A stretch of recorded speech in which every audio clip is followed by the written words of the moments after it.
JEE की पढ़ाई हमारी स्कूल की या किसी और पढ़ाई से बहुत डिफरेंट आप होती एक है। दिन या एक हफ्ता पहले पढ़ के क्रैक नहीं कर सकते। तो अगर मुझे कभी भी ऐसा लगता था कि ये बहुत ज़्यादा हो रहा है, मैं सोचता था मैंने जेईई की पढ़ाई की है, मैं ये कर सकता हूँ। आईआईटी एंड गोल हो नहीं सकता क्योंकि वहाँ पर जाके लाइफ खत्म नहीं होती, वहाँ से तो शुरू होती है। आईआईटी क्यों और इसके आगे क्या? तो क्या ऐसा बोला जा सकता है कि आईआईटीज अच्छी करियर ऑप्शन देने वाली साइट तो है ही, और साथ में शादी फिक्स करने वाली साइट भी है। आज के स्टूडेंट के लिए अगर वो डीमोटिवेट हो रहा हो तो आप क्या सलाह देंगे आपकी तरफ से? नमस्कार। आज हमारे स्टूडियो में दो खास मेहमान पधारे हैं। ये दोनों आईआईटी धनबाद से पास आउट हैं और अभी दोनों ही जॉब कर रहे हैं। दोनों की कंपनी भी एक ही है, अमेजॉन। और इनमें से एक की पोस्टिंग जो है वो अभी लंदन में है और दूसरे की पोस्टिंग यूएसए में है। लेकिन जल्दी ही दोनों एक जगह पोस्टिंग सिलेक्ट कर लेंगे क्योंकि दोनों ने शादी कर ली है अब। तो इन मेहमानों से आज मिलते हैं और इनकी यात्रा से हमको क्या इंस्पिरेशन मिलता है इसके बारे में हम चेकआउट करते हैं। तो बच्चों, मुझे उम्मीद है कि आप सबको और आपके पेरेंट्स को भी ये इंटरव्यू पसंद आएगा और इससे ज़रूर कोई ऐसे इंस्पिरेशनल थॉट्स आपको मिलेंगे जो आप अपनी प्रिपरेशन के दौरान यूज कर सकते हो। तो इनसे मिलिए। आप है वेदांगी और आप है जक्षत देसाई। अब दोनों हस्बैंड वाइफ है, इन्होंने अभी अभी शादी की है। तो सबसे पहले अपन इनकी जेई की प्रिपरेशन की यात्रा से इनके बारे में पूछते हैं। तो बच्चों, आपने जब अपने जेई की प्रिपरेशन की थी उस दौरान आपको क्या चैलेंज फेस करना पड़ा? मतलब आपको सबसे मुश्किल काम उस समय क्या लग रहा था और आपने उस चैलेंज को ओवरकम कैसे किया? मतलब आपने उस कठिनाई को पार कैसे किया अपनी जेई प्रिपरेशन के दौरान? तो मेरे लिए तो सबसे मुश्किल बात आई थिंक जो मेरे काफ़ी दोस्त भी शेयर करते हैं वो है कि जेई की पढ़ाई हमारी स्कूल की या किसी और पढ़ाई से बहुत डिफरेंट होती है। एज इन लाइक वो एग्ज़ाम अगले हफ्ते नहीं है, कल नहीं है, वो लाइक 2 साल या 4 साल बाद है और उसकी पढ़ाई भी बहुत एक्सटेंसिव होती है कि आपको उसी माइंडसेट में रहना पड़ता है और सुबह से रात तक लाइक उसी फ्लो में पढ़ते रहना पड़ता है। तो वो फ्लो और उस तरह की मेहनत की हैबिट 8 तक तो मुझे नहीं थी। तो मैंने 9 से शुरू किया था उसके लिए। तो मेरे पेरेंट्स भी मुझे लाइक 9 से उसी के लिए कोचिंग वगैरह में ले गए थे। तो उस टाइम पे उतना एक्सटेंसिव नहीं था, बट फिर भी हैबिट वो मुझे नहीं थी, इसलिए लाइक उतना ड्यूरेशन में मुझे पढ़ने की आदत नहीं थी। तो वो सबसे मेन इशू था। तो उसे ओवरकम करने के लिए हम लाइक वो ड्यूरेशन जो था, जो होमवर्क का या फिर जो पढ़ाई का, उसको हम धीरे धीरे बढ़ाते थे। वो मैं भी पूरी तरह से कॉन्शियसली नहीं बढ़ाता था, बट मेरे पेरेंट्स भी उसमें बहुत लाइक मुझे लाइक बेसिकली मोटिवेट करते थे कि अच्छा आज तुम इतना कर लो, इतना कर लो। लाइक मेरी मम्मी स्पेशली मुझे कुछ खाने वाने की मोटिवेशन देती थी, अगर तुम ये करोगे, इतना आज इतना पढ़ लोगे तो मैं तुम्हें ये बना के दूंगी वगैरह। तो धीरे धीरे करते करते मुझे में वो टेम्परामेंट डेवलप हो गया। तो फिर जब 10th या 11th में एक्चुअल जे की पढ़ाई स्टार्ट हुई, उस टाइम से मुझे थोड़ी हैबिट पड़ गई कि हाँ, मैं सुबह से रात तक कंटिन्यूअसली उस फ्लो में पढ़ सकता हूँ, होमवर्क कर सकता हूँ, सोच सकता हूँ। तो वो एक मेन चीज़ था लाइक, और थोड़ा लॉन्ग स्टैंडिंग था वो ओवरकम करने के लिए मेरे लिए। बट या ये बेसिकली मेरा मेन चैलेंज था और ऐसे ओवरकम किया आपने। आप कुछ कहना चाहेंगे? तो जो जक्षत ने बोला उससे तो मैं बिल्कुल एग्री करती हूँ कि लंबी सिटिंग बहुत रिक्वायर्ड है और जो एग्ज़ाम है वो आप एक दिन या एक हफ्ता पहले पढ़ के क्रैक नहीं कर सकते। लेकिन अगर आपको बोर्ड्स की प्रिपरेशन करनी है या स्कूल की प्रिपरेशन करनी है तो मतलब इतना इनफ टाइम होता है जनरली कि बच्चे एक रात पहले भी पढ़ के पास हो सकते हैं और अच्छे नंबर से पास हो सकते हैं। लेकिन ये जेई नीट ऐसी एग्ज़ाम्स नहीं है जिसमें आप ऐसा कर सकते हो। तो कंसिस्टेंसी बहुत ज़्यादा इम्पॉर्टेंट है। तो वो तो है ही, बट उसके अलावा जो मेरे को डिफ़िकल्टी आई थी, वो ये थी कि कुछ टॉपिक्स होते थे जो मुझे पसंद नहीं थे और फिर वो करना मुझे पसंद नहीं था। तो वो इवन वो चीज़ें करना जो आपको पसंद नहीं है और उसके ऊपर भी कमांड लाना बहुत ही ज़्यादा इम्पॉर्टेंट है। तो वो भले ही पसंद हो, नहीं हो, उसका कोई मतलब वो मैटर नहीं करना चाहिए उस पॉइंट ऑफ टाइम पर। और आपको जो कोर्स में आपको जितना भी रिक्वायर्ड है करना, वो आपको करना ही पड़ेगा, उसके बिना आप नहीं कर पाओगे क्योंकि स्पेशली जेईई के अंदर कॉन्सेप्चुअल क्लैरिटी बहुत ज़्यादा ज़रूरी है। तो अगर आपने कोई भी टॉपिक्स ऐसे स्किप कर दिए तो फिर आपको वो मतलब उसके उसके जो क्वेश्चंस होंगे वो बहुत सारे मल्टीपल टॉपिक्स यूज़ करके बनेंगे। तो अगर अगर आपका कोई भी टॉपिक थोड़ा वीक रह गया तो फिर आप उस क्वेश्चन को नहीं सॉल्व कर पाओगे। तो वो वाले क्वेश्चंस या वो वाले चैप्टर्स भी करना जो आपको पसंद नहीं है, भले ही किसी भी सब्जेक्ट में हो, बट हर सब्जेक्ट इम्पोर्टेंट है और हर टॉपिक इम्पोर्टेंट है। तो थैंक यू। हुँ। तो मेरा अगला सवाल आपसे होगा बच्चों कि कोटा में आप पढ़ी, बड़ौदा में आप पढ़े, तो कोटा और बड़ौदा जैसे अलग अलग शहरों में पढ़ने का आपका अनुभव कैसा था? मतलब शहर के पर्सपेक्टिव कि शहर में ये फैसिलिटीज थी या नहीं थी, और आपको अपनी जर्नी में जो सबसे ज्यादा इंस्पिरेशन मिली वो किस बात से मिली? तो मैं तो कोटा में ही पढ़ी थी और मैं तो घर पर ही पढ़ी थी, मेरे को तो पापा ने ही पढ़ाया था, तो मेरे लिए तो शहर का कोई इम्पोर्टेंस था ही नहीं, मेरे को तो घर पर ही गाइडेंस मिल रहा था, तो वो सब सही ही था। और पापा ही इंस्पायर करते थे करने के लिए भी, तो ऐसे कोई अलग से कुछ नहीं था। घर पर आई थिंक मेरे लिए सबसे बड़ा प्लस पॉइंट था कि मेरे को सोचना नहीं पड़ता था कि मेरे को क्या करने की ज़रूरत है। मेरे लिए हमेशा मेरे को इस चीज़ में कभी भी दिमाग नहीं लगाना पड़ता था कि अच्छा आज मैं ये करूँ कि ये करूँ। तो वो बहुत ही हेल्पफुल है, क्योंकि वो नहीं तो फिर मेरे को लगता है कि बहुत सारे बच्चे बस यही सोचने में अपना टाइम वेस्ट कर देते कि ये पढ़ना चाहिए कि नहीं पढ़ना चाहिए। फिर कभी-कभी वो पिकअप करता है, फिर उनको नहीं समझ आता, फिर वो छोड़ देते हैं, तो उससे कुछ भी नहीं हो पाता। मतलब आप एक चीज़ लो जो भी आपने सोचा है उसे कंप्लीट करो और फिर अगले वाली चीज़ पे बढ़ो, रादर दैन कि आप कुछ-कुछ चीज़ें उठा रहे हो, फिर 5 मिनट में 2 क्वेश्चन नहीं बन रहे तो अब दूसरा टॉपिक उठा लिया, ऐसे ऐसे करने की जगह। तो हाँ। तो लाइक मेरे केस में तो मैं बड़ौदा में ही पला बड़ा था, तो शहर से तो मैं बहुत कंफर्टेबल था, और जहाँ मेरी कोचिंग थी वो एरिया भी मेरे घर के पास था, और वहाँ पे छोड़ने और लेने सब सब चीज़ के लिए लाइक मेरे मम्मी हमेशा आते आते थे एकदम टाइम टू टाइम। तो शहर से मैं बहुत कंफर्टेबल था, और मेरे लिए तो वो भी एक बहुत बड़ा प्लस पॉइंट था, क्योंकि एक मेंटल कंफर्ट रहता है कि हाँ ये जगह मैं जानता हूँ, कुछ भी हुआ मुझे पता है घर कैसे जाना है या क्या कैसे फिगर आउट करना है। तो वो एक कम लोड है दिमाग में, लाइक एटलीस्ट मेरे दिमाग में वो एक लोड कम था। मेरी कोचिंग भी जो थी वो ऐसे बहुत ही बड़ी कमर्शियलाइज्ड कोचिंग नहीं थी। लाइक उसमें जो सारे टीचर्स थे सब स्टूडेंट्स वगैरह को जानते थे, और एक पर्सनल कनेक्ट भी था, तो उनके साथ भी मैं काफ़ी कंफर्टेबल था। तो लाइक उस हिसाब से मेरे कोचिंग का एक्सपीरियंस एटलीस्ट वहाँ पे बहुत ही अच्छा था, इसलिए। तो सिटी वाइज भी अगेन सिंस मुझे सब पता था और मेरे मम्मी लेने रखने आते थे, और लाइक कोचिंग में भी सिंस प्रोफेसर वगैरह सब लोग जानते थे, इसलिए वो पार्ट बहुत ही कंफर्टेबल था मेरे लिए। तो पढ़ाई इसकी वजह से आई थिंक वो भी एक रीज़न है कि लाइक मेरी पढ़ाई थोड़ी स्मूथ हुई वहाँ पे। ओके। तो जब आप आईआईटी धनबाद पहुंच गए तो क्या आपको ऐसा लगा कि हाँ आपका एक ड्रीम अब ट्रू हो चुका है, या उसके बाद भी कुछ नए चैलेंजेस सामने आए और आप उसमें एनग्रॉस हो गए?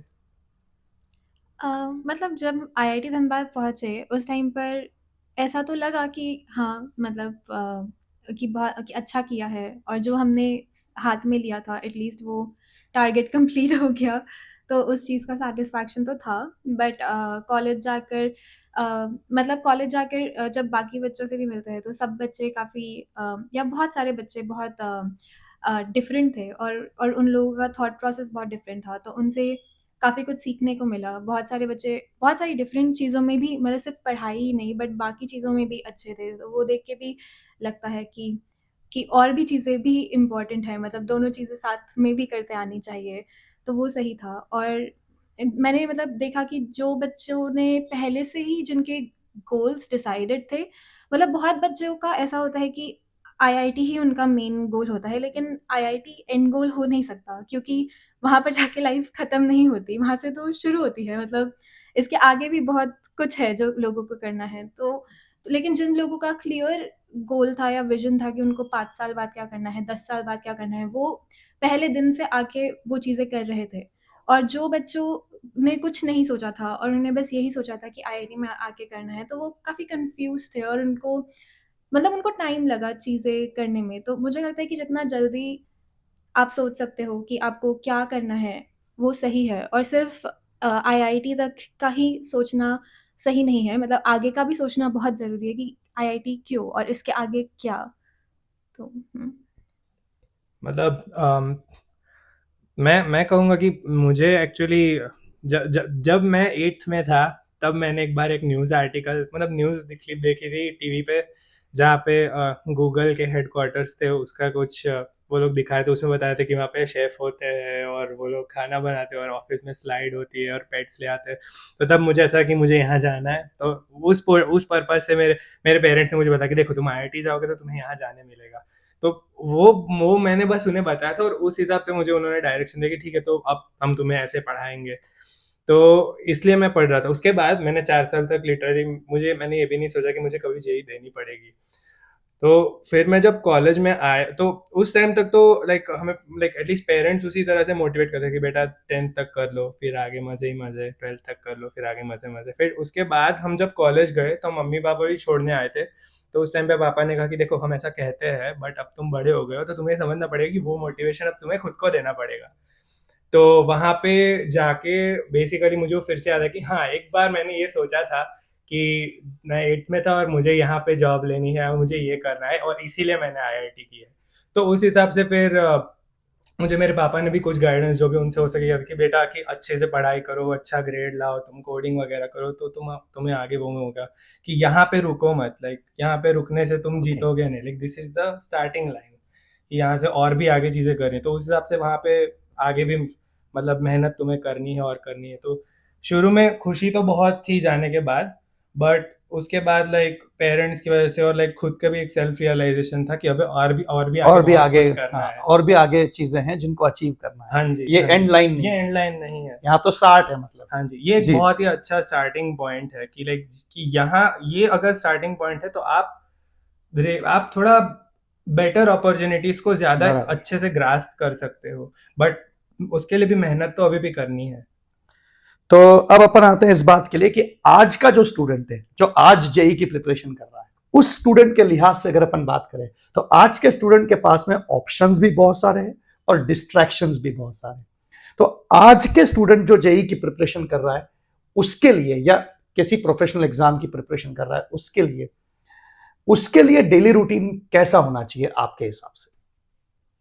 मेरे हिसाब से तो डेली रूटीन मतलब जो भी आपने कोचिंग या जो भी आपने ज्वाइन किया हुआ है उसके अंदर आपके पास कुछ ना कुछ करिकुलम और टाइम टेबल दिया ही होगा कि टॉपिक्स होंगे ही। तो मेरे को लगता है कि उस पर दिमाग नहीं लगाना चाहिए। मतलब मुझे लगता है कि बच्चे बहुत ज़्यादा ये सोचने में दिमाग लगाते हैं कि क्या करना है, कैसे करना है, करने की जगह।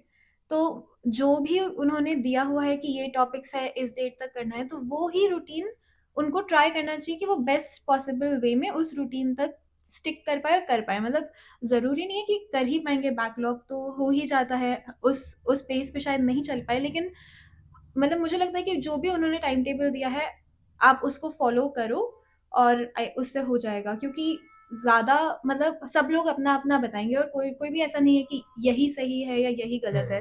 करना सबसे इम्पोर्टेंट है, जब आप करोगे तो आपको ऑटोमैटिकली समझ आने लगेगा और हो जाएगा।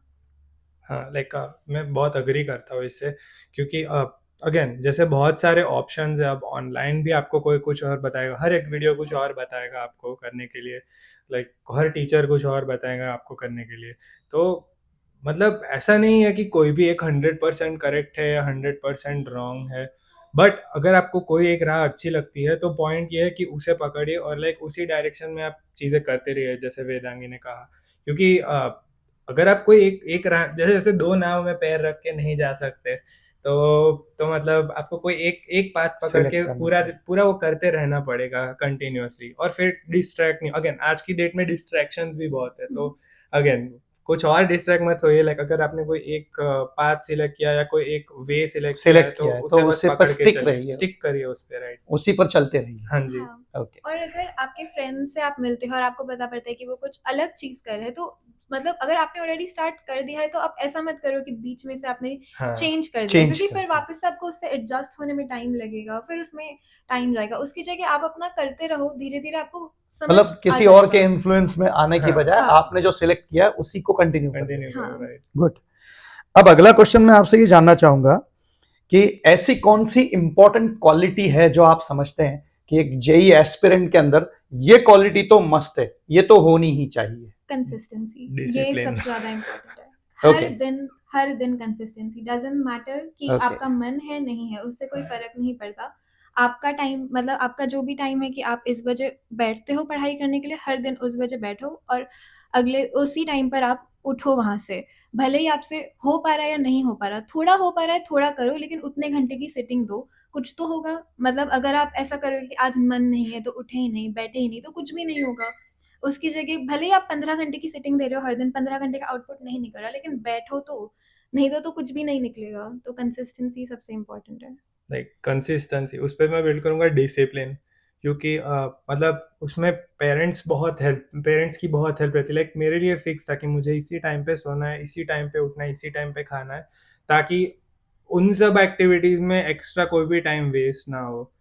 तो लाइक वो सब बहुत फिक्स थी, तो क्योंकि हमारे भी बॉडी का एक रिदम होता है, क्लॉक होती है। क्लॉक होती है। तो जैसे लाइक अगर आपके सोने का, उठने का, खाने का टाइम फिक्स है, तो आपके बॉडी को पता है मुझे इस टाइम पे खाना मिलेगा, उस टाइम पे सोना है, इस टाइम तो बाकी के टाइम पे पढ़ना है। तो आपकी अगर वो रिदम डिस्टर्ब नहीं होती तो आपकी एफिशिएंसी भी बढ़ जाती है। तो ये डिसिप्लिन का पार्ट हाँ, है। वो डिसिप्लिन का, तो डिसिप्लिन अगर आपकी होगी तो कंसिस्टेंसी भी मेंटेन करने Maintain में आपको रहेगी, तो हेल्प easy हो रहेगी। जाएगा हाँ, वो consistency। इजी रहेगा वो, राइट। तो आपके हिसाब से डिसिप्लिन और आपके हिसाब से कंसिस्टेंसी, ये दो इंपॉर्टेंट कैरेक्टर्स जी, हमें हाँ पता जी। चले जो बहुत इंपॉर्टेंट है। अगली बात मैं आपसे पूछना चाहूंगा कि कुछ स्टूडेंट्स किसी एरिया में वीक होते हैं, उनको पता होता है कि भाई मैं इस जगह वीक हूं, तो अपने वीक पोर्शंस को स्ट्रांग बनाने के लिए आप क्या स्ट्रेटेजी सजेस्ट करेंगे कि किसी स्टूडेंट को क्या फॉलो करना चाहिए? सबसे पहले तो मेरे को लगता है कि अगर आपको पता है कि आप इस सब्जेक्ट में वीक हो, तो आप मतलब ये जनरली टेंडेंसी होती है कि फिर आप उसको एस्केप करने की कोशिश करोगे और उसका करने का मन ही नहीं करेगा।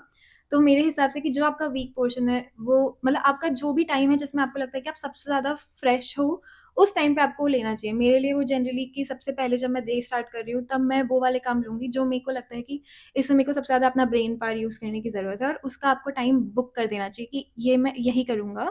और इसके अंदर आपको एक गोल सेट करना चाहिए कि इस तक आपको ये वाला टॉपिक पर इस टाइप की कमांड आ जानी चाहिए कि आप भले ही इस टाइप के क्वेश्चंस आप सॉल्व कर पाओ, या आपने 50% शीट सॉल्व कर लिया, कुछ एक गोल आपको लेके उस पर बैठना चाहिए, और ऐसे टाइम पे बैठना चाहिए जब आपका ब्रेन एकदम फ्रेश है, और जो चीज़ें आपको अच्छे से आती है, जो आपको करने का मन होता है, वो आप ऐसे टाइम पे लो जब आपको पता है कि आपका दिमाग थक डल हो जाएगा, गया, थक गया है। उस टाइम पर आप वो चीज़ें लो। ओके। मेरा एक्चुअली इस पे थोड़ा सा डिफरेंट भी पॉइंट है कि मैं बोलूँगा इट डिपेंड्स। जैसे कि अगर आपके एग्ज़ाम काफ़ी पास आ रही है, तो मैं कहूँगा कि आप वीक पॉइंट्स को छोड़ के स्ट्रॉन्ग वाले को ज़्यादा स्ट्रॉन्ग करने का ट्राई कीजिए। क्योंकि एक है कि आपका स्ट्रॉन्ग पॉइंट है, तो अगर आप उस पर फोकस करोगे तो उस पर आपको मार्क्स आ जाएंगे। वीक पॉइंट्स अगर कम टाइम बचा हुआ है तो लाइक इट्स डाइसी, और उसके चक्कर में आपका मोटिवेशन भी अगर कम हो गया या कॉन्फिडेंस तो कम हो गया, गड़बड़ हो तो सकती एग्जाम है। में भी गड़बड़ हो सकता है। बट अगर आपके पास टाइम है, like if you have time, then I agree. और उस केस में मैं जो करता था, मैं तो बहुत सारे सवाल बनाते रहता था, लाइक वो मेरे लिए वर्क करता था। लाइक मोस्ट सब्जेक्ट्स में कि बस अगर टाइम है तो हो सके उतने सवाल बनाते रहो, लाइक प्रोफेसर से बात करो, लाइक और कहो कि लाइक ये एरिया मेरा वीक है, मैं क्या करूँ, मैं कौन से सवाल बनाऊँ, तो वो गाइड करते थे अच्छे से। ओके। तो इसमें मैं ये बोलना चाहती हूँ कि स्पेशली अगर आपका टाइम एग्जाम का नियर है, लाइक 2-3 महीने ही बचे हैं आपके उस टाइम में, और आपको पता है कि आपके कुछ टॉपिक्स वीक है, लेकिन आपको उसमें से पता है कि कुछ टॉपिक्स ऐसे हैं जो आप कवर कर सकते हो उस टाइम में। ज़्यादा आपको ज़्यादा टाइम देने की ज़रूरत नहीं है, लेकिन आपके वो स्ट्रांग हो सकते हैं, एटलीस्ट मीडियम लेवल पर हो सकते हैं। तो फिर आप डेफिनेटली वो चीज़ कर सकते हो कि टाइम ब्लॉक करके कि 3 घंटा हर दिन उन टॉपिक्स को करो। बट अदरवाइज कि जो उसने बोला कि नहीं, तो फिर आप अपने स्ट्रांग पॉइंट्स को ही फोकस करो। ओके। तो आपके प्रिपरेशन के दौरान कभी कभी ऐसे होता होगा कि आपकी जो परफॉर्मेंस है वो एक्सपेक्टेड के हिसाब से नहीं आती होगी, तो ऐसे कई मोमेंट्स भी आपने फेस किए होंगे, तो उस समय को आपने कैसे बिताया, मतलब वो समय आपको कैसा फील हुआ, या उस समय को आपने कैसे हैंडल किया, और आपके पेरेंट्स ने इसमें किस प्रकार का आपको सपोर्ट दिया ताकि ये चीज जो है वो हावी ना हो पाए? तो मतलब अच्छा तो किसी को नहीं लगता जब अच्छी परफॉर्मेंस नहीं होती, तो इसमें आई थिंक पेरेंट्स का बहुत बड़ा रोल होता है। तो मेरे केस में तो एटलीस्ट मेरे को कभी ऐसा प्रेशर नहीं फील हुआ कि अच्छा नहीं परफॉर्म होगा तो क्या होगा। मतलब आई थिंक कि वो बहुत इंपॉर्टेंट है कि पेरेंट का कि उसको एफर्ट अप्रिशिएट करना चाहिए रादर दैन आउटपुट, क्योंकि आउटपुट स्टूडेंट के हाथ में नहीं है, लेकिन कंसिस्टेंसी एफर्ट ये उसके हाथ में है, और वो उतना करेगा तो कभी ना कभी रिजल्ट आएगा, आज नहीं आए तो। और आई थिंक कि मेरे केस में तो ऐसा ही था, तो वो काफ़ी हेल्पफुल था मेरे लिए। और उस टाइम पर मतलब जब अच्छा नहीं आता तो अच्छा तो नहीं लगता, लेकिन उसको मतलब ऐसा नहीं कि आप वॉलो ही करते रहो इसके अंदर कि अच्छा नहीं हो रहा और आपने गिव अप कर दिया। वो तो उससे तो कुछ भी नहीं होगा, मतलब कुछ तो करना ही पड़ेगा। तो इसीलिए उसको थोड़ा स्पोर्टिंगली लेके कि हर हर गेम में तो हम नहीं, हर मैच में नहीं जीतते, मतलब किसी मैच में हार भी जाता है, बराबर। तो ऐसे लेके आपको प्रोसीड करना चाहिए आगे। ओके।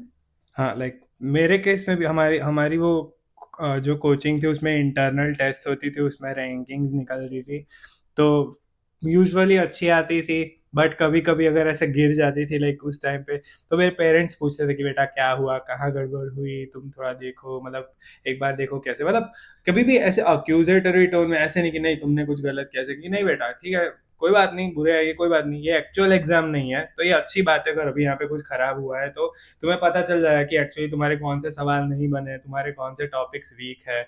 तो एक बार तुम, कोई बात नहीं, अभी तुम आधा घंटा आराम करो, 1 घंटा आराम करो, जो भी है, फिर तुम्हारा पेपर लेके देखो तुम्हारे कौन से टॉपिक्स गलत हुए, वो सवाल फिर से बनाओ, और फिर लाइक उस पर अगर तुम और प्रैक्टिस कर सकते हो तो करके देखो, ताकि मतलब सेम टॉपिक्स में सेम तरह के सवालों में फिर से वो गलतियां ना हो। तो अगर आपकी टेस्ट में परफॉर्म टेस्ट मतलब अगर आपके टेस्ट में मार्क्स अच्छे नहीं आते, तो डेफिनेटली मैं ये नहीं बोलूंगा कि आपको दुख नहीं होगा, पर उसको आप इस तरह से, जैसे वेदांगी ने कहा स्पोर्टिंग लो, आपको आप उसको ऐसे सोचो कि एक्चुअल एग्जाम नहीं है। तो अच्छी बात है अगर अभी आपका कुछ ऐसे डिस्कवर हो रहा है कि आपका टॉपिक कोई अच्छा नहीं है, कुछ नहीं है, एग्जाम में होने से अच्छा अभी अच्छा तो अभी होना पता चल बेटर गया है, तो उस पर वर्क किया जा उस पर सकता वर्क किया जा सकता है। तो है। हाँ, राइट। राइट, तो तो आजकल के बच्चे जो हैं वो ऐसे कंपटीशन में हाँ, और ऐसे स्ट्रेस में बड़े फंस से जाते हैं। हाँ, तो ऐसे समय पेरेंट्स को और स्टूडेंट को किस प्रकार से उससे बाहर निकलना चाहिए, क्या आप सजेस्ट करेंगे? सबसे पहले तो मुझे लगता है कि सबको इसको ऐसे लेना चाहिए कि इतना, मतलब ऐसे नहीं लेना चाहिए कि this is like the end game. मतलब हर चीज, मतलब हो गया तो वेल एंड गुड, बहुत ही अच्छा, बट नहीं हुआ तो इसका ये मतलब नहीं है कि कुछ भी नहीं होगा। उसके आगे भी बहुत सारी अपॉर्चुनिटीज है, अभी आपके पास टाइम है, आप इसको यूज करो, जितना हो सकता है उतना दो, आप अपना बेस्ट करो। उसके बाद अब रिजल्ट जो भी आए, उसके आगे भी बहुत सारे तरीके हैं, ऐसा नहीं है कि इसके बाद की अपॉर्चुनिटीज आपको नहीं मिलेगी। हम्म, तो ये याद रखना बहुत जरूरी है। मतलब ये जो टाइम है आपका वापस नहीं आएगा, अगर आप उसमें दुखी रहोगे या इसकी वजह से आप परेशान हो जाओगे, तो उसका कोई मतलब सॉल्यूशन उसका कोई नहीं है। सोल्यूशन नहीं है, और वो आपके लिए ये पीरियड फिर अच्छा भी नहीं होगा। तो उसकी जगह आप उस पीरियड में हाँ, मतलब ये खुशी टाइम से का काम लॉस ही है, करो। तो उसकी वजह उससे रिकवर हो जाओ। हाँ, तो अगर आप इससे, मतलब आप खुशी से काम करो इसके अंदर, भले ही कि ठीक है थोड़े अप्स एंड डाउन्स तो आते ही रहते हैं, वो तो एक नॉर्मल पार्ट है, लेकिन आप इसको ऐसे मत लो कि ये बहुत ही ज़्यादा, कि इसके आगे कुछ भी नहीं है, दिस इज़ द एंड, मतलब दिस इज़, ये तो कुछ भी नहीं है, तो एकदम ही स्टार्टिंग पॉइंट है। इसके आगे भी बहुत सारी अपॉर्च्युनिटीज़ है, अपॉर्च्युनिटीज़ तो हमेशा ही होती है। कभी ना कभी आपको राइट अपॉर्चुनिटी क्लिक होगी, ज़रूरी नहीं है कि वो इसी टाइम पर क्लिक हो, तो इसलिए इम्पेशेंट होने की ज़रूरत नहीं है इसमें। आप अपना बेस्ट करो और आपको अपॉर्चुनिटी राइट टाइम पे मिल जाएगी। अगला क्वेश्चन आपसे पूछूंगा कि पेरेंट्स को आप क्या एडवाइस देना चाहेंगे कि उनको कैसा सपोर्ट देना चाहिए अपने वार्ड को, अपने बच्चे को, ताकि वो हमेशा मोटिवेटेड रहे अपने काम के प्रति? मैं मैं एग्जैक्टली ये तो नहीं कह सकता कि सबको क्या मोटिवेट कर, बट मैं मेरा एक्सपीरियंस शेयर कर सकता हूँ। लाइक मेरे पेरेंट्स ने बहुत मेहनत किया मेरे साथ, तो जैसे कि मैं डेफिनेटली मेन तो पढ़ाई तो मुझे ही करनी थी, बट उसके अलावा मुझे उन्होंने कुछ सोचने नहीं दिया, जैसे कि आज खाना खाना कब मिलेगा, सोना कब है, क्लास में टाइम से पहुंचना, कुछ भी मुझे सोचना नहीं था। मतलब सब कुछ उन्होंने लाइक देख, लाइक कपड़े क्या है, लाइक क्या पहने, कुछ भी और थॉट में माइंड स्पेस मेरा यूज नहीं हुआ था। तो एक है कि मुझे पूरा टाइम पढ़ाई पे ही फोकस मैं कर सकता था, और मुझे और कोई भी तीसरा थॉट सोचने की जरूरत नहीं थी। एंड तो उससे लाइक अगेन लाइक मेरा परफॉर्मेंस भी उससे काफ़ी बेटर होता था। और दूसरे मोटिवेशन में मुझे एक तो जो ऐसे मेन मोटिवेशन होता है वो है कि उन्हें भी पता था कि मेरे को भी बहुत स्ट्रेस है लाइक पढ़ाई का, और वो ऑब्वियसली होगा क्योंकि अगर पूरा दिन पढ़ रहे हो आप किसी एक गोल की तरफ, तो उतना रहेगा। तो वो भी वो ध्यान में रख के मुझे बीच बीच में छोटे छोटे मोटिवेशन देते रहते थे कि चलो तुम ये कर लो। तो आज मुझे तो लिटरली मेरे लिए तो खाना मोटिवेशन था, तो मेरे मम्मी करते रहते थे कि लाइक हाँ, कि तो तुम ये अगर आज टाइम से कर लोगे होमवर्क, या फिर तुम टेस्ट में थोड़ा तुम अच्छे मार्क्स लाओगे पिछली बार से, तो मैं तुम्हें ये बना के दूंगी, ये वो। तो बहुत पॉजिटिव री देते थे मुझे। कभी भी ऐसे मुझे नहीं कहा कि देखो नहीं तुमने तुमने अगर ऐसे नहीं किया तो तुम तो सही नहीं होगा, ऐसे टाइप का कभी नहीं, क्योंकि उन्हें भी पता है कि लाइक मैं अपने साइड से ट्राई कर रहा हूँ, और लाइक उन्हें भी पता है कि मुझे भी स्ट्रेस है, तो उन्हें और ऐड ऑन नहीं करना है उस पर। तो दैट वो मेरे लिए वर्क किया। तो आई होप वो दूसरे लोगों के लिए भी वर्क करे, कि आप अपने बच्चों को छोटे छोटे मोटिवेशंस देते रहे बीच बीच में, ताकि मतलब उनका भी मन बना रहे, और उसके अलावा उनको एक्स्ट्रा स्ट्रेस ना हो, और लाइक हो सके तो और भी कोई चीज उन्हें सोचने की जरूरत ना पड़े पढ़ाई के अलावा। ओके, तो अब मैं आप दोनों के रिलेशनशिप से संबंधित कुछ सवाल पूछ रहा हूं। आप दोनों ने एक ही फील्ड चूज किया है, तो अगर एक ही फील्ड आप दोनों का है तो क्या इसमें आप दोनों को एक दूसरे से कभी कंपटीशन की भावना नजर आती है, और अगर ऐसा होता है तो आप उसको कैसे हैंडल करते हैं? मतलब कंपटीशन की तो ऐसी भावना नहीं फील होती मतलब हमें बस यही लगता है कि मेरे को तो लगता है कि काफ़ी हेल्पफुल है कि सेम फील्ड में है, तो हम इसके बारे में बात कर सकते हैं। हाँ लाइक हम एक दूसरे मतलब हम समझ सकते हैं एक दूसरे के प्रॉब्लम्स भी, अगर वर्क में जो भी फेस हो रहे हैं, और बहुत बार हम सोल्यूशंस भी बता सकते हैं, तो हाँ। वो काफ़ी हेल्पफुल रहता है। मेरे को तो ये लगता है, तो हाँ, मतलब मुझे तो अच्छा ही लगता है। हमारे एक्सपीरियंसेस बहुत ही, हम एक दूसरे को बहुत यूजफुल रहते हैं, जैसे कि हम्म। हम भले ही एक ही फील्ड में, पर हम बहुत डिफरेंट तरह के प्रोडक्ट्स पे काम करते हैं। हम्म। तो उस पे लाइक हम अलग अलग तरह की टेक्निक्स या अलग अलग तरह के अप्रोचेस वगैरह हम फेस करते हैं। तो जब हम साथ में बैठते हैं तो हम वो डिस्कस भी करते हैं कभी कभी। तो मैं तो सोचता हूँ अगर हम अलग फील्ड में होते तो हम एक दूसरे से बोर हो जाते हैं क्योंकि क्योंकि हम काफी टाइम काम के बाद भी काम की ही बातें करते हैं, और हमें उसमें मजा भी आता है। तो मेरे हिसाब से तो अच्छा है, और कंपटीशन जैसा हमें कभी लगा नहीं। इनफैक्ट हम एक दूसरे को हेल्प ही कर देते, लाइक वेदांगी कभी स्टक होती है तो मुझे पूछती है, तो हम दोनों बैठ के कोई प्रॉब्लम सॉल्व कर देते हैं। अब मुझे कोई इशू आता है, मैं इसे पूछता हूँ, तो हम दोनों बैठ के सॉल्व कर देते हैं। तो वो कोलैबोरेशन ज्यादा है, कंपटीशन जैसा तो कभी लगा नहीं हाँ। अभी तक ऐसे। ओके, तो अमेजॉन जैसी बड़ी कंपनी में और इतने बड़ी पोस्ट पर आप लोग हैं कि आज आपके पैकेजेस करोर्स में हैं, तो इतने हैवी पैकेजेस और इतने हैवी जॉब परफॉर्मेंसेस आप देते हैं, तो आप अपने जॉब और लाइफ दोनों के बीच के बैलेंस को कैसे मैनेज करते हैं? आई थिंक कि वो तो अभी हम सीख ही रहे हैं करना इतना इजी नहीं है वो मैनेज कर पाना। बट मतलब मुझे लगता है कि धीरे धीरे जब आप करते हो तो आपको रियलाइज होता है कि आपको कहीं ना कहीं आपको लाइन ड्रॉ करनी पड़ेगी, और आपको स्ट्रिक्ट होना पड़ेगा कि आप इस टाइम में ऑफिस का काम करोगे, और फिर ये वाला टाइम आपका पर्सनल टाइम है, और उस टाइम पे आप नहीं करोगे ये काम। तो आई थिंक उसको बस मैनेज करना वो भी एक स्किल है, और वो भी हम धीरे धीरे ही सीख रहे हैं। तो जैसे लाइक हमारा प्रॉब्लम सॉल्विंग टाइप का काम होता है, तो कई बार ऐसे होते हैं कि कुछ प्रॉब्लम्स बहुत इंटरेस्टिंग होती है, तो आप लगे रहते हो, रात निकल जाती है, अगले दिन सुबह हो गई, फिर भी लगे रहते हो। बट एज अ फ्रेशर ये ज़्यादा होता है। बट जैसे थोड़ा एक्सपीरियंस होता है फिर आपको पता चल जाता है कि नहीं कोई बात नहीं, इसको हम कल उठाएंगे, लाइक ब्रेक लेके कल उठाएंगे। तो वो एक थोड़ा हैबिट पड़ने अभी भी कभी कभी ऐसा अभी भी होता है, लाइक कुछ प्रॉब्लम्स ऐसी इंटरेस्टिंग होती है जिसमें आपको लगता है कि अरे ये पजल है, इसको हम आज ही सॉल्व करें, इसकी बस थोड़ा ही और हो जाएगा। तो वो इश्यूज आते हैं अभी भी, पर अब हम I guess like now we are better at it. हाँ। बट हाँ, बट लाइक वेदांगी से लाइन ड्रॉ करनी पड़ती है। कभी कभी ऐसे दिन आते हैं कि जहाँ पे आपको काम करना पड़ता है, लाइक लेट रात को और ऐसे सब, क्योंकि कुछ चीजें बहुत क्रूशियल होती है। बट जब ऐसा टाइम नहीं होता तो उस टाइम पे हमें रेस्ट कर लेना चाहिए, और like time to time exactly. काम करके फिर बाद में एंजॉय करना चाहिए, घूमना चाहिए, थोड़ी हवा खाने जाना चाहिए, घूमने चाहिए, मतलब एक दूसरे के साथ टाइम स्पेंड करना चाहिए। तो वो आई गेस लाइक एक्सपीरियंस होते होते आ जाता है अपने आप। ओके, तो पहले तो आप कॉलेज में एक साथ थे, और उसके बाद फिर लॉन्ग डिस्टेंस रिलेशनशिप में रहे, क्योंकि आप यूएस में रहे और आप लंदन में रही। हालांकि अब शायद आपकी पोस्टिंग दोबारा यूएस में होने जा रही है, तो अब ये एक अच्छा सुनहरा मौका होगा कि आप साथ में रह पाएंगे। लेकिन इतने दिनों लॉन्ग डिस्टेंस रिलेशनशिप को मेंटेन करते हुए आपको कुछ चैलेंजेस फेस करने पड़े होंगे, तो आपने कैसा अनुभव फील किया? आपका क्या अनुभव रहा इस बारे में? आई थिंक सबसे बड़ा चैलेंज तो टाइम जोन डिफरेंस था। तो उसको मैनेज करना थोड़ा चैलेंजिंग था, बट थैंकफुली हमारा टाइम डिफरेंस उतना भी ज़्यादा नहीं था। मतलब 5.5 घंटे का डिफरेंस था, फिर भी डिफरेंस तो काफ़ी पड़ ही जाता हाँ, है, लंदन और स्पेशली। अमेरिका में 5.5 घंटे का टाइम डिफरेंस है। ओके। हाँ। लेकिन आई थिंक कि उसको लॉन्ग डिस्टेंस को मेंटेन करने में कम्युनिकेशन सबसे ज़्यादा इम्पोर्टेंट है, कि तुम हर दिन बात कर रहे हो, तुम मेक श्योर कर रहे हो कि तुम्हारे बीच में अच्छा कम्युनिकेशन चलता रहे, और बस मतलब make each other feel heard and needed. I think. Agreed communication मतलब स्पेशली कॉलेज के टाइम से, क्योंकि हम कॉलेज में जो लोग थे वो हम आज वो लोग नहीं है।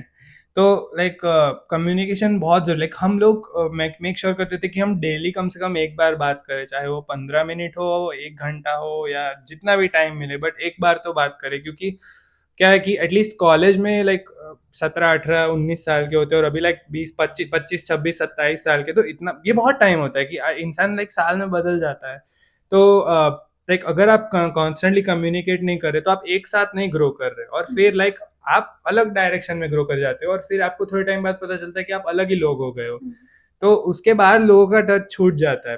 और ये सबके साथ, ये सिर्फ लाइक रिलेशनशिप में नहीं है, बट ये सबके साथ, आपको आपके पेरेंट्स के साथ, फ्रेंड्स के साथ, जिनके साथ भी आपको रिलेशन मेंटेन करना है, उनके साथ आपको कम्युनिकेशन रखना पड़ता है, क्योंकि सब लोग लाइफ में आगे बढ़ रहे हैं, सब लोग ग्रो कर रहे हैं। तो अगर आपको उनके साथ ग्रो करना है तो आपको भी लाइक उनको भी जानना रहेगा कि आप आज कौन हो, और आपको भी जानना पड़ेगा कि आज वो कौन है। तो इसके लिए आपको कांस्टेंट कम्युनिकेशन इज रखना इम्पोर्टेंट। पड़ेगा। तो हम लोग तो हमेशा आपके इंश्योर लिए की करते थे। फैक्टर कम्युनिकेशन है। हाँ। यप। तो आज के स्टूडेंट के लिए अगर वो डीमोटिवेट हो रहा हो तो आप क्या सलाह देंगे आपकी तरफ से कि डीमोटिवेटेड स्टूडेंट को वापस अपना मोटिवेशन कैसे कैप्चर करना चाहिए?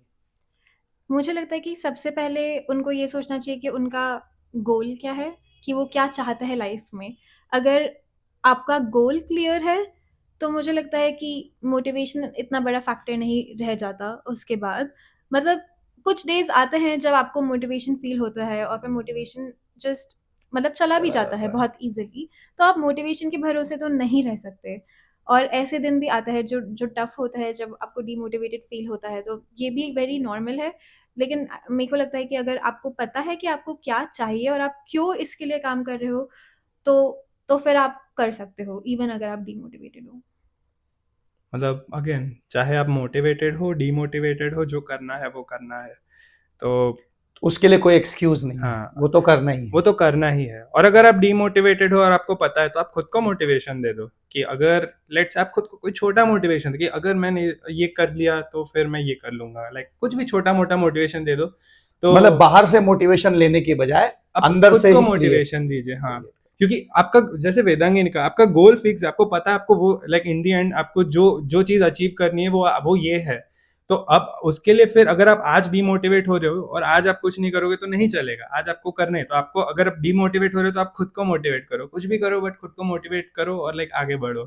और मुझे लगता है कि बहुत लोग कंफ्यूज करते हैं गोल में और जो चीज़ें अच्छी लगती है उसमें। हाँ, तो अच्छा तो मेरे को सभी कुछ मतलब किसको अच्छा नहीं लगेगा अगर उसका ऐसे ही हो जाए, चीज़ें बस मिल रही है, या तुम किसी स्किल में अच्छे हो जाओ। मतलब अगर मैं एक दिन उठ के बस गिटार बजा सकती तो फिर मेरे को मतलब किसको नहीं चाहिए कि वो कर ही सके। तो ये तो सबको ही अच्छा लगता है। मतलब ये होना चाहिए गोल इज़ लाइक कि अगर ये नहीं हुआ, मतलब आपके लिए कितना ज़्यादा इम्पोर्टेंट है। मतलब ऐसा नहीं कि जस्ट कि आपको बस अच्छा लगता है कि यार ये हो जाए तो अच्छा है। तो अगर आपका वो Okay. चीज़ क्लियर है कि हाँ, ये आपको सही में चाहिए और ये ही आपको चाहिए। तो उसके लिए आपको कंसिस्टेंटली काम करना पड़ेगा। हाँ, और अगर आपका वो उस टाइप का गोल है तो आप करोगे, मतलब फिर मोटिवेशन फ़र्क नहीं पड़ेगा। अगर ये बस एक ऐसी चीज़ है कि हो गया तो हो गया, नहीं हुआ तो क्या फ़र्क पड़ता है? तो फिर नहीं होगा, फिर तो अगर डीमोटिवेशन आएगा तो फिर आप हो ही जाओगे मतलब। आपके कॉलेज के दिनों में कौन से ऐसे मोमेंट्स या एक आध ऐसा पल जो आपको स्ट्राइकिंगली याद है और आपके दोस्तों को भी वो याद है कि हाँ, ये हमारे साथ ऐसा क्षण गुजरा हुआ? आई थिंक प्लेसमेंट्स हाँ, कॉलेज के अंदर वो बहुत ही इंटरेस्टिंग था, क्योंकि हम लोग रात भर जगे हुए थे उसके लिए, और सब लोग इतने स्ट्रेस थे और सब लोग इतने हेल्पफुल थे एक दूसरे के लिए। मतलब आई रिमेंबर कि वो उस टाइप का कोलैबोरेशन जो था सबके बीच में, और सब लोग इतना एक दूसरे के लिए चाहते थे कि हो जाए, और जब लोगों का होता था तो लोग इतने खुश होते थे, लाइक अंदर से, लाइक दूसरों के लिए भी। इवन अगर उनका नहीं हुआ तब भी वो खुद दूसरों के लिए भी इतना खुश थे। तो आई थिंक दैट वाज़ मतलब अ हाँ। वेरी नाइस फीलिंग और ओवरऑल। और बहुत ही इंटरेस्टिंग भी था, क्योंकि हमारा लाइक इतने बैक टू बैक इंटरव्यूज़ थे, बहुत सारी कंपनीज़ बैक टू बैक आ रही थी। ऐसे बहुत सारे लोग थे जो सुबह सुबह की 2 बजे से 2 एएम से रात के 2 एएम तक इंटरव्यूज़ ही दे रहे हैं कंटिन्यूअस, कंटिन्यूअस, और फिर भी आगे कर रहे हैं, लेकिन लाइक हाँ। वो बहुत ही जबरदस्त दिन था। क्योंकि हमारे भी मेरे मेरे इंटरव्यू मुझे याद है, सुबह 2:30 बजे मेरा पहला इंटरव्यू था, और सुबह 12:30 तक जो डे 0 का स्लॉट था उसमें लास्ट इंटरव्यू था, और वो बीच में 10 इंटरव्यू थे और वो बैक टू बैक थे और सब में से 5-5 6-6 मिनट का ही गैप था। और वो टाइम में मैं इतना एनर्जेटिक था, मतलब पूरी रात नहीं सोया पर फिर भी इतनी एनर्जी थी कि बैक टू बैक इंटरव्यू में, क्योंकि एक इंटरव्यू हुआ, बहुत मज़ा आ गया। अगले 5 मिनट में सर मेरा इंटरव्यू है, मैं जाता हूँ, बोले कि नहीं सही है, बहुत सही है, आगे आप आगे जाओ। तो वो बहुत सही था, like specially like first 2 interview मेरे बहुत अच्छे गए, इसलिए बाकी के भी मेरे लाइक बैक टू बैक बहुत अच्छे गए। तो ओह, वो दिन पूरा एकदम एनर्जी में गुजरा, मतलब मजा ही आ गया। उस दिन वो स्ट्राइकिंगली याद है वो चीज। स्ट्राइकिंगली याद है, वो बहुत जबरदस्त दिन था। Okay. मतलब उससे ज्यादा एक्टिव मुझे नहीं पता मैं लास्ट में कब था। मैं एक सवाल थोड़ा हट के पूछना चाहूंगा कि क्या आप एग्री करते हैं कि आईआईटी धनबाद एक करियर अपॉर्चुनिटी साइट के अलावा मैट्रिमोनियल साइट भी है? क्योंकि Kind of. आपकी शादी वहीं पे हाँ। फिक्स हुई, आप दोनों ने एक दूसरे को वहीं पसंद किया, तो क्या ऐसा बोला जा सकता है कि आईआईटीज अच्छी करियर ऑप्शन देने वाली साइट तो है ही, और साथ में शादी फिक्स करने वाली साइट भी है? वैसे हम अगर देखा जाए तो एक और भी कपल है हमारी हमें बैच के, जो 2-3 और couples हैं पिछले जो- साल जिनकी शादी हुई थी, एक और कपल है जो जिनको due हम है। जानते हैं, जिनको ड्यू है, मतलब तो हाँ, हाँ। क्या पता नहीं अभी तो।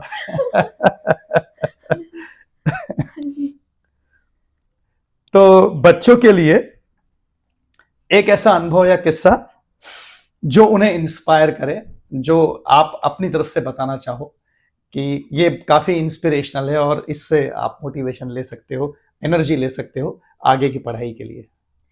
मेरे को एक याद है टाइम जब हम लोग एक क्वेश्चन था जो ट्राई कर रहे थे, एक मैथ्स का क्वेश्चन था, आई थिंक ज्योमेट्रिक प्रोग्रेशन था, और मेरे को उसका सम का फॉर्मूला डिराइव करना था और वो मुझसे नहीं हो रहा था, बिल्कुल नहीं हो रहा था। और फिर मेरे को बस गुस्सा ही आ गया कि नहीं, अब ये तो मुझसे नहीं होगा, लेकिन क्विट करना ऑप्शन नहीं था। तो फिर मैं ऐसी थी कि अब मैं इसको इन्फिनिट टाइम्स तक ऐड करके इसका आंसर निकालूंगी, लेकिन कि अब इसका आंसर तो वैसे ही निकलेगा क्योंकि मेरे को और कोई तरीका नहीं समझ आ रहा था। और फिर मैंने आई थिंक अराउंड उसके 150 या 200 सम प्लस करे, और फिर उस पॉइंट पर मेरे को बस पैटर्न दिख गया, और मैंने कोई बहुत ही लंबे तरीके से उसको डिराइव किया था, 2-3 पेजेस का वो उसका फॉर्मूला। और फिर बाद में एक बहुत ही सिंपल सा तरीका मेरे को पापा ने बताया कि ये जो मेरे को आज तक याद है कि इसको ऐसे करता है डिराइव। ओके, तो मतलब आप ये इंस्पिरेशन देना चाहेंगे कि जो चीज आपको नहीं आती है वो जैसे भी आती है उस पर अटेम्प्ट करते रहा करें। हाँ,